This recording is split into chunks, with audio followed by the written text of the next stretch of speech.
পুজোর সময় কোন রেস্টুরেন্টে খেতে যাবে বুঝতে পারছো না?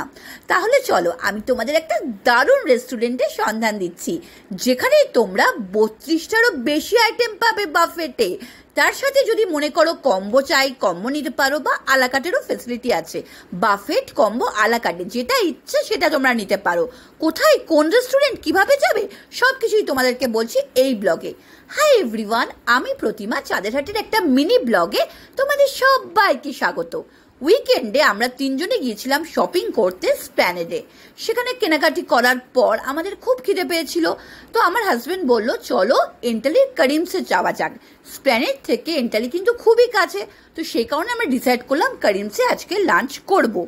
তো গিয়েই যেটা দেখি, করিমসে ঢুকেই তো মাথায় হাত, বিশাল লম্বা লাইন। ভাবলাম আগে থেকে বুকিং করে এলেই ভালো হতো, কিন্তু ওনারা বললেন আপনারও তিনজন হলে বুকিং হবে না, কমপক্ষে 15 জন যদি আসেন তবেই আমরা বুকিং নেব। 3 জন এলে আগে আপনাদের এসে নাম এন্ট্রি করতে হবে, তারপর আমরা যখন ফাঁকা থাকবে তখন আপনাদের টেবিলে আমরা দিতে পারবো। ওকে বাবা, ভালো খাওয়ার জন্য তো একটু লাইন দিতেই হবে। হাফ অ্যান আওয়ার অপেক্ষা করতে হয়েছে, তারপর আমরা বাফেটে চলে গেলাম 5th ফ্লোরে, কেন মাটন বাফেট 5th ফ্লোরে আছে। অ্যাম্বিয়েন্সটা কিন্তু দারুণ সুন্দর। গিয়েই ঠান্ডা ঠান্ডা ভার্জিন মৈদো খেলাম, যেটা খেয়ে মনটা একেবারে ভরে গেল। আমি মকটেল অন্যান্য জায়গায় ট্রাই করেছি, বাট এখানকার যে মকটেলে যে ভার্জিন মৈদোটা নিয়েছিলাম সেটা কিন্তু আমার দারুণ ভালো লেগেছে, আমি ইমপ্রেসড। তারপর অন্যান্য মেনুগুলো কিন্তু দারুণ ছিল। প্রথমেই বলেছি 32টারও বেশি আইটেম আছে মাটন বাফেটে। মাটন বাফেটের প্রাইস হচ্ছে 649 প্লাস জিএসটি, মানে 680 করে পড়েছিল, যেখানে তোমরা 32টারও বেশি আইটেম পাবে। কিন্তু ড্রিঙ্কসের জন্য আলাদা, ড্রিঙ্কসের কিন্তু মানে এই 680-র মধ্যে কিন্তু শুধু বাফেট ফেসিলিটি থাকবে, ড্রিঙ্কস নিতে গেলে কিন্তু আলাদা টাকা লাগবে। সব আইটেমগুলো ভালো ছিল। স্টার্টারে আমার যেটা সব থেকে ভালো লেগেছিল সেটা হচ্ছে চিকেন মালাই কাবাব, দারুণ লেগেছিল, দারুণ হয়েছিল। আর মাটন দম বিরিয়ানিটা তো অসাধারণ, মাইন্ড ব্লোয়িং, খেয়ে একদম মন ভরে গেল। আমি তো অত বেশি খেতে পারি না, কিন্তু যেটুকু খেয়েছি খুব ভালো খেয়েছি। যেটা একদম ভালো লাগেনি সেটা হচ্ছে ফিরনি, মানে ফিরনিটা তো একদমই ভালো ছিল না, এর থেকে তো বাড়িতে আমি ভালো বানাই।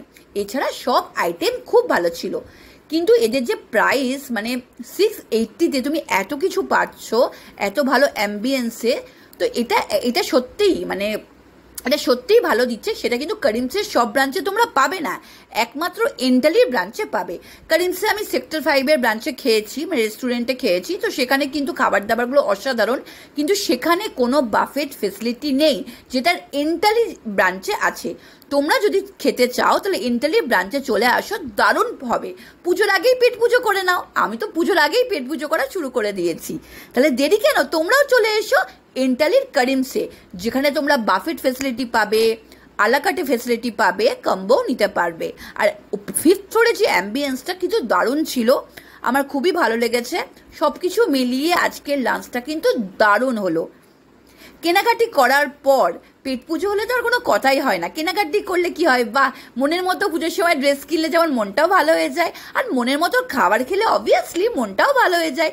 তো আজকে একদম ডাবল ধামাকা নিয়ে বাড়ি ফিরবো। কেনাকাটিও করেও খুশি হয়েছি, পেট পুজো করেও খুশি।